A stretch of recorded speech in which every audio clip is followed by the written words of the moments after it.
Eu convido a Nini para o palco virtual, vou apresentá-la e depois a gente abre para o diálogo coletivo. A Nini Kemba Nayo. Depois ela vai me corrigir a pronúncia adequada. Eu queria pedir para a Nini ficar no destaque da tela enquanto eu estou apresentando, para que vocês já possam apreciá-la. Ela é pedagoga, escritora, contadora de histórias pretas. Idealizou e ministra a oficina de contação de histórias pretas, Literatura de Herê.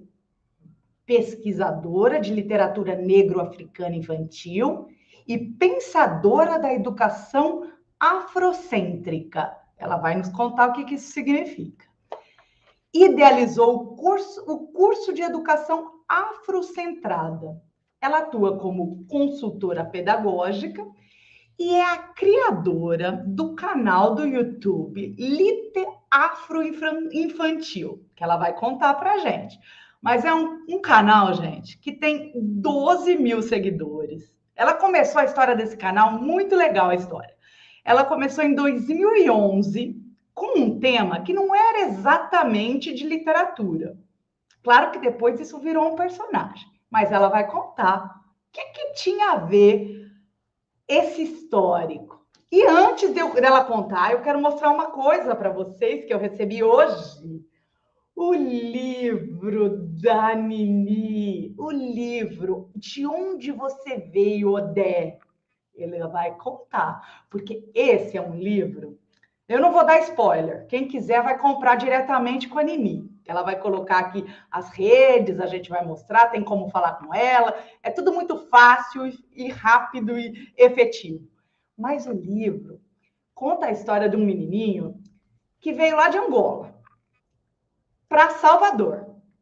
E ele encontrou algumas dificuldades nesse caminho, nessa mudança.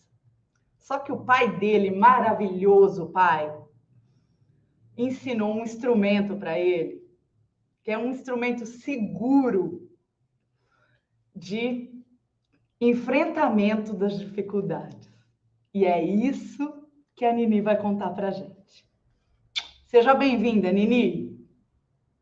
Axé, Vandresa, axé, obrigada. Você falou muito bem, viu? Menina, amei a sua interpretação para tecnologia que o pai de Odé apresentou para ele enfrentar as dificuldades. Bom, eu vou me apresentar, já fiquei muito emocionada aqui com Vandresa. Então, meu nome se pronuncia Nini Kemba Nayo. É um nome Yorubá e Banto, línguas Yorubá e Banto. E é um nome que eu escolhi para me rebatizar, vindo aí de toda essa perspectiva afrocêntrica, ancestral, que eu vou falar um pouco para vocês aqui.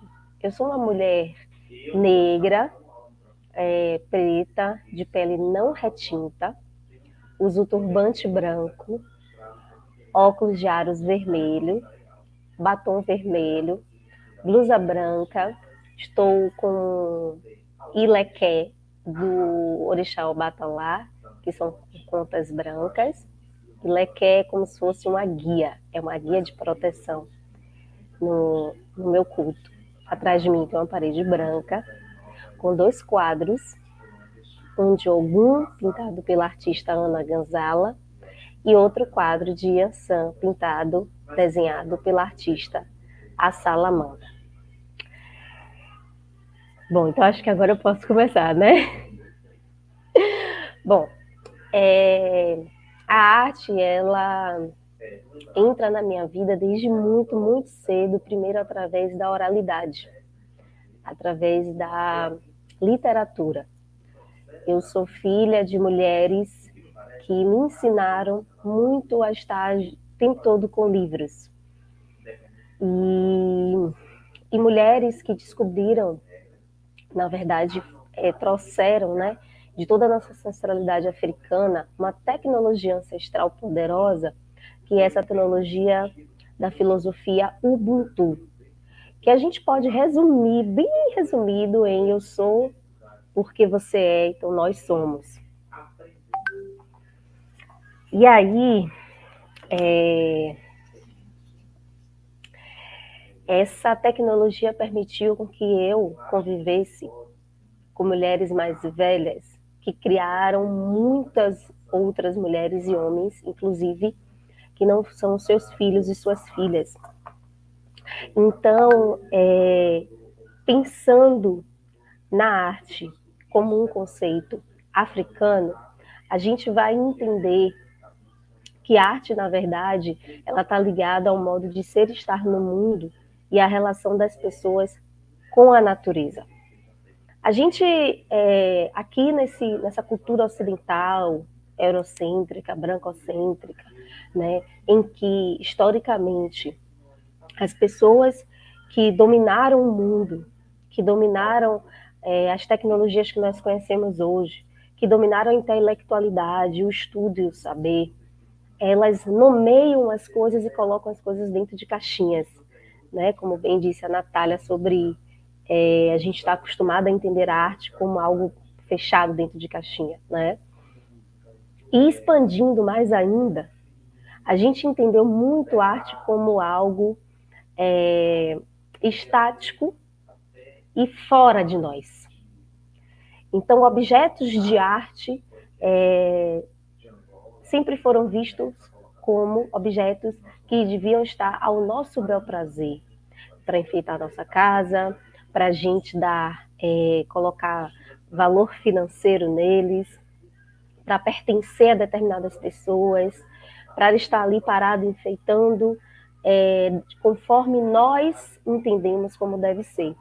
Né? O homem, as pessoas no geral, fizeram isso dos objetos que nós conhecemos como objetos artísticos. Mas, se a gente for estudar povos africanos, a cosmogonia, a cosmologia dos povos africanos, o modo de ser e estar no mundo, nós vamos entender que esse conceito arte, eu estou usando esse nome arte, mas é um nome que foi dado pelo homem branco, né? De fato, se a gente for buscar nas línguas africanas, a gente não vai ter um termo para designar tudo o que é viver, o que é ser, o que é compartilhar com a natureza, segundo a concepção desses povos. Então, a gente vai ver no modo de viver desses povos que tudo é arte. Tudo, tudo, tudo, tudo é arte. Então, eu trouxe para vocês, por exemplo, alguns exemplos. Eu vou trazer alguns exemplos e vou trazer para vocês por que, né, que entender a arte por essa perspectiva pode trazer para a gente um novo despertar para a vida, uma nova concepção de viver, de estar no mundo, né? Aí eu vou pedir para o Léo passar, pode passar aí, tá tudo bem aí o áudio, gente, tem alguma interferência, alguma coisa, vocês me avisam aqui que eu tô prestando atenção. O que acontece? Os modos africanos de ser e estar no mundo partem do sentir, pensar e criar. Então, vivenciar. Para começar, eu vou dizer para vocês que existe uma socióloga chamada Oyeronke Oyewumi. Oyeronke Oyewumi é o nome dela, ela é uma socióloga nigeriana, que ela vai dizer para a gente que, segundo os povos africanos, não existe visão de mundo. Visão de mundo é algo que parte de uma perspectiva eurocêntrica. Por quê?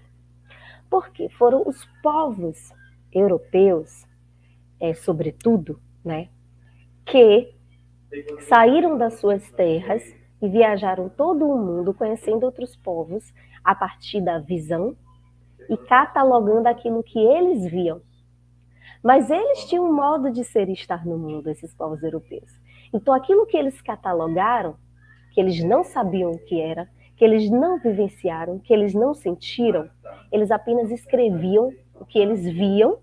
E o que é que movia o que eles iam escrever? A própria concepção de vida deles. vivida na Europa. Então, o que eles escreviam nunca poderia ser fiel o suficiente ao que eles estavam vendo, né? Então, entender o mundo, entender o outro, entender uma diversidade apenas a partir do olhar, você ir um dia, entrar na casa de uma pessoa, observar a rotina dela e já achar que sabe tudo, não, não pode, né? Então foi assim que os povos europeus, né, catalogaram todos os outros povos que não eram brancos, né, que não viviam o que eles viviam. E aí essa socióloga nigeriana vai dizer que não existe visão de mundo para nós. Para nós existe cosmogonia, existe cosmologia, existe você ser, você viver com o cosmo.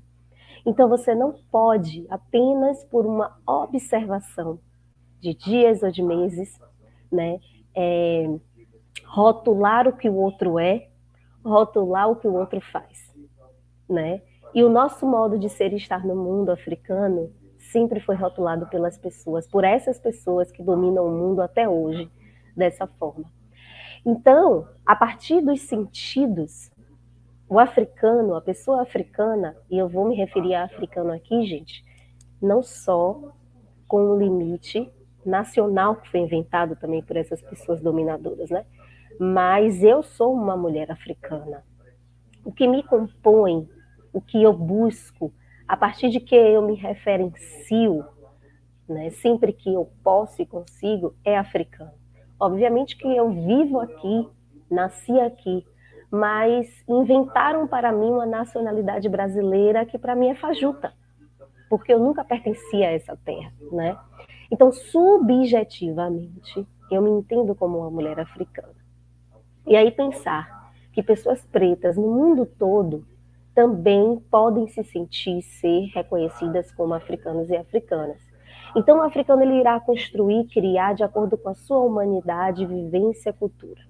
O princípio manual de construir elementos que irão fazer parte de sua vida, história e valores está imbricado no africano. Por que princípio manual?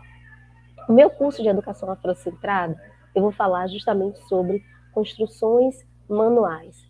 O africano, ele dá, a pessoa africana, os povos africanos, dão muito valor a tudo que é construído, a tudo que é feito, principalmente porque o princípio histórico deles é que é tudo feito pela própria pessoa. Então, o que a gente entende é que ali tem o axé, ou o inguso. Inguso pode ser o mesmo significado, o mesmo sentido de axé, né? Que a gente pode explicar para essa cultura ocidental entender como a energia positiva, a energia que move, a energia que compõe o ser, né? É o axé para os Yorubá e é o inguso para os Bantu.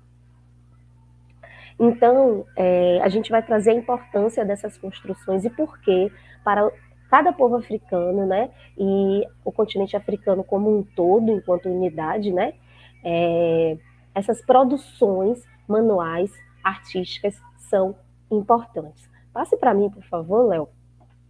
Eu tenho que ficar aqui de olho no tempo, gente, porque eu me empolgo.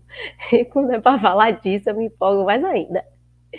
Eu trouxe para vocês aqui um dos elementos que eu falo no meu curso, né? E aí eu trago bem resumidinho, que são os potes de barro. Qual é o princípio, o fundamento dos potes de barro? Existe todo um trabalho, toda uma produção, uma concepção e uma organização social para a construção desses potes de barro em diversos países africanos. Nigéria, Burkina Faso, Gana, Mali, né? As famílias são famílias de oleiros, é outra característica muito incrível, né, do continente africano. Acho que não só, né, essa coisa da família. Por quê? A gente vai ver que quem constrói os potes de barro geralmente são famílias de oleiros, homens e mulheres, né, que vão ter uma olaria e que ali é uma família.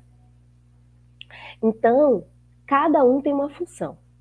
E aí, as mulheres têm a função de buscar a terra onde elas vão moldar o barro.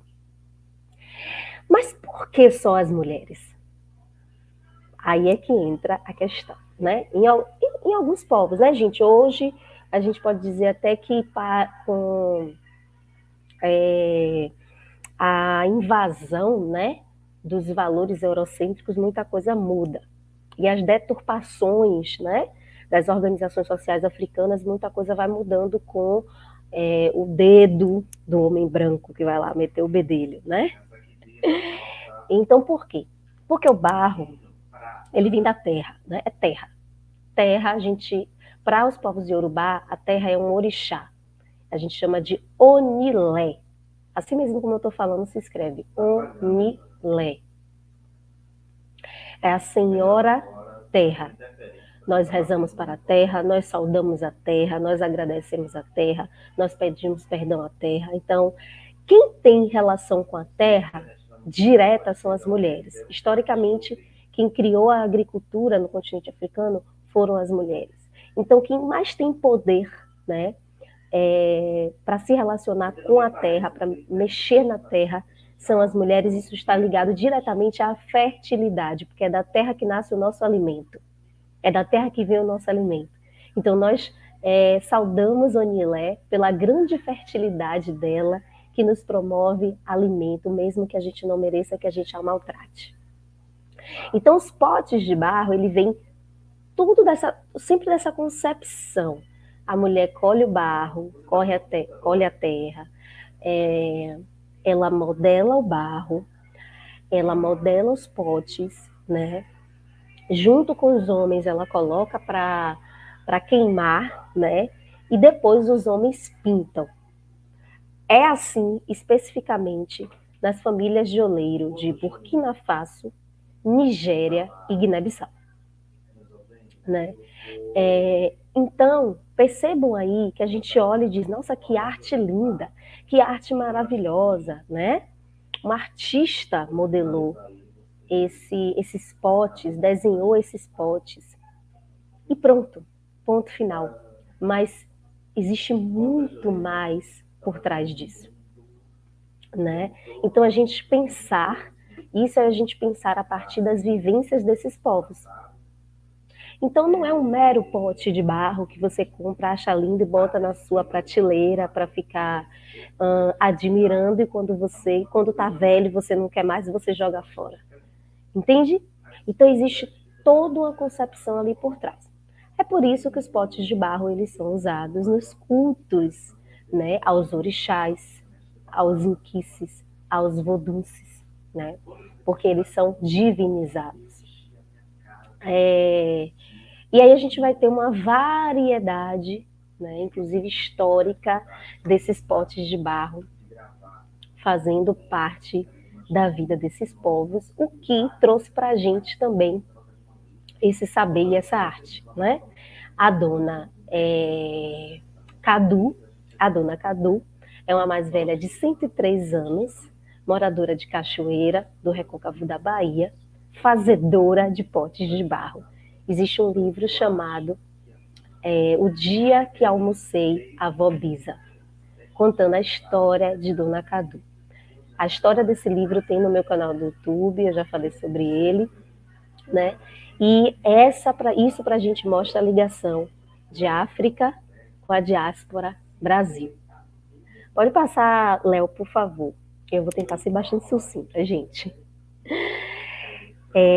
Aí a gente vem para tecidos e símbolos Adinka. Né? Os tecidos... Gente, vocês sabiam que em Gana existe um festival para os tecidos Adinka? E aí eu fiquei pensando, meu Deus, eles fazem um festival para um tecido. A gente nunca aprendeu a ter essa relação com o tecido, né? Só que, o que eu fiquei parando pensando? Pesquisando sobre tecidos africanos para dar aula no meu curso, que eu falo sobre tecidos africanos, esses tecidos, eles são teados à mão. Então eu fui estudar a história do tear, as máquinas, né? Quem são as famílias de tecelões, né? No Mali tem uma grande instituição que ensina homens, sobretudo meninos, né? Sobretudo são os homens que costuram os tecidos na máquina de tear. É incrível. No Mali a gente vê as mulheres, elas colhem o algodão, desfiam o algodão, preparam o tecido e os homens na máquina costuram ou vão tear, né, o tecido. E aí o que a gente vai pensar? Bom, por que eles dão tanto valor ao tecido? O tecido faz parte da vida deles, eles se vestem para viver os seus grandes momentos. E aquele tecido é feito por pessoas, então carrega o axé, o imbusa de alguém. Então isso é muito importante. O festival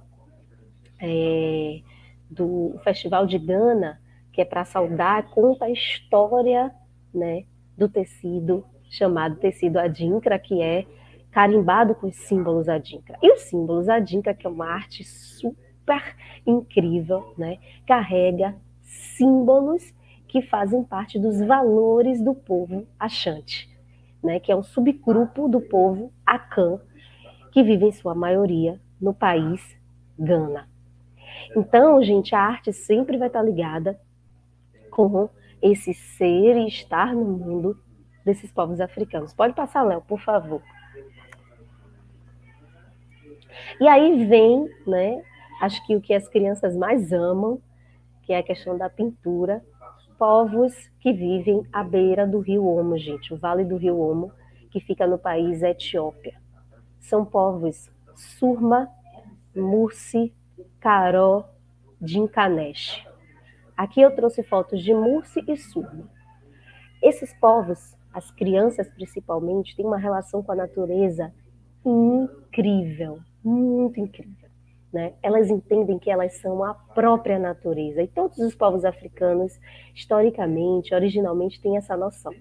Nós somos a planta, nós somos o ar, nós somos o fogo, nós somos a água, né? Para nós que cultuamos orixá, isso fica nítido, vívido e sentido em nossas entranhas, né?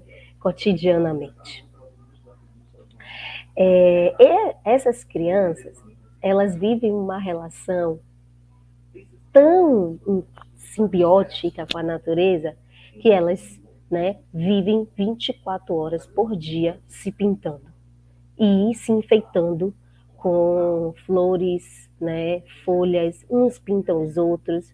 Elas não usam tecidos, roupas, né, vivem nuas, e é assim que elas vivem. Então, elas se jogam no rio Omo, se lavam, depois se pintam, uns pintando aos outros, uns pintando aos outros. E a nudez não é uma questão para esses povos. A nudez não é uma questão. A gente vê fotos de meninos pintando outros meninos, né, totalmente nus, assim, próximo dos órgãos íntimos, né? Aprendemos a chamar de íntimos aqui no Ocidente, perto desses órgãos lá. E a gente vê que não é uma questão. Eles são povos incríveis, né? E para mim, eu só consigo ver isso, o quanto eles se entendem com a natureza. Essas pinturas, elas são feitas a partir de elementos naturais. Eles preparam com elementos naturais, eles vivem próximo de um vulcão e eles conseguem recolher elementos, preparar as tintas, e eles são, gente, precisos e perfeitos na pintura. Eles usam galinhos assim, ó, e pintam. Tem vidas incríveis, né, que eu consegui pesquisar e colher e editar para minhas aulas. Então eles pintam e eles são incríveis, incríveis. Um desses povos, eles têm uma simetria perfeita, se não me engano, são os povos Karó, porque eles têm algumas características diferentes que você consegue identificar. Então eles têm simetrias diferentes, assim, perfeitas, sabe? Você não vê uma coisinha torta assim, um lado e outro, simplesmente igual. E eu fico assim achando incrível. Então por que a gente acha tanto incrível? Porque nós, cada vez mais, submetidos a essa cultura, estamos afastados da essência da natureza, do que é a natureza, né? E como é estar nesse contato, nesse convívio. Então, trazer isso para as minhas aulas necessariamente não é para dizer necessariamente que nós vamos fazer o que eles fazem. Até porque eu não sou muito adepta disso, do imitar. Eu sou adepta da pesquisa, da intelectualidade, do saber que esse modo de vida existe justamente para o respeito. Então, geralmente, com as crianças, eu faço trabalhos de releituras de pinturas de quadros para levar para casa. Eu não pinto as crianças, né? De catálogos que a gente possa ter em sala de aula para que as crianças possam estudar e falar sobre esses povos para outras pessoas, né? De assistir vídeos, essas coisas, para elas entenderem. Para mim, é muito mais significativo do que a criança se pintar, imitar um modo de vida do qual, inclusive, ela não tem acesso, ela não vive e talvez ela não consiga ter essa concepção se ela não aprende a viver assim.